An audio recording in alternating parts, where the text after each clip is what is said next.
Ang ako ang lola sa mother side, maternal grandmother na ko. Buhi pa siya karon. Kaluoy sa Ginoo, she's blessed with a very long life. She's in her 90s. Lumad sila dinhi sa Davao del Sur o Davao City, sa Padada, Davao del Sur o diri sa Davao City. Ang iyang trabaho is mangmaligya o kaniadtong panahon, mga 1960s, 1970s, mamaligya o mga PX goods. Mga urang ukay-ukay kung ginatawag nato karon.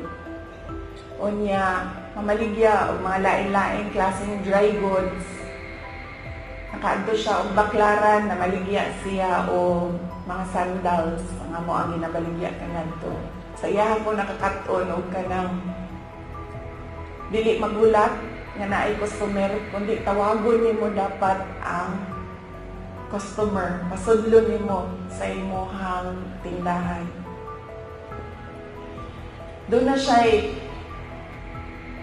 pulong sa ako kung batanon pa ko. Kaya bawo mo, diri manggod sa ato sa Pilipinas, when you are outspoken, when you are opinionated, when you are headstrong, ang tawag sa imuha maldita. I feel that it is wrong, pero somehow, siguro sa ato ang mga Pilipino na kung mutubag ka sa mga elders, tawagon ka maldita. So, kung batanon pa ko, ang ako ang lula, ang istorya, mga saba tingali, o niya, mutubag ko, mayroon dahil na ang ako ang lula. Maghinay-hinay ka, Inday. Kay ang gaba sa Ginoo dili magsaba.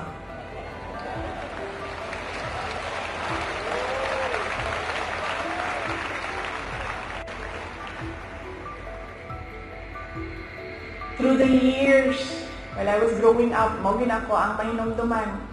Ang gaba, dili magsaba. Mo nang nagkaroon ko o hadlok. Imagine mo, maabot lang kalit, di man lang magsaba-saba, di ka kasagam. Tungod kay ang gaba sa Ginoo, dili magsaba.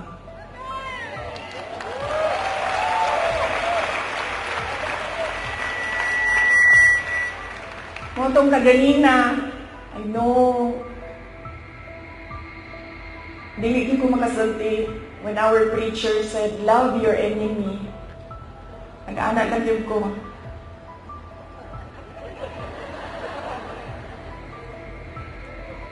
Wala pa ko sa punto sa mga miyembro. I am not in that level of spiritual enlightenment. I can love my enemies. Wala pa ko sa inyong level. Wato kaganina nag-anak dito. Para di ko makasala.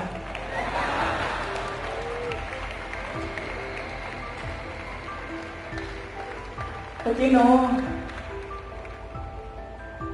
para sa ako dili man ako sila mamahal. I cannot bring myself to love them. Pero ang ako verse, pulong para kanila mao ang gaba sa Ginoo di magsaba.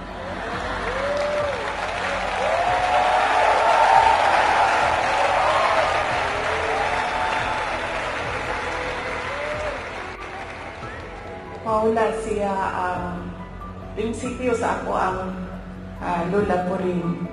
And God will take care of you all the more because you can love your enemies. You can forgive. So you will gain victory.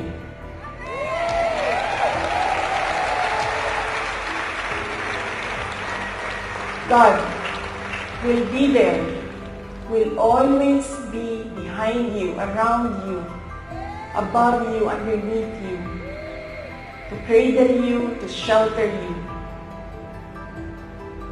Because you know His power over all of us.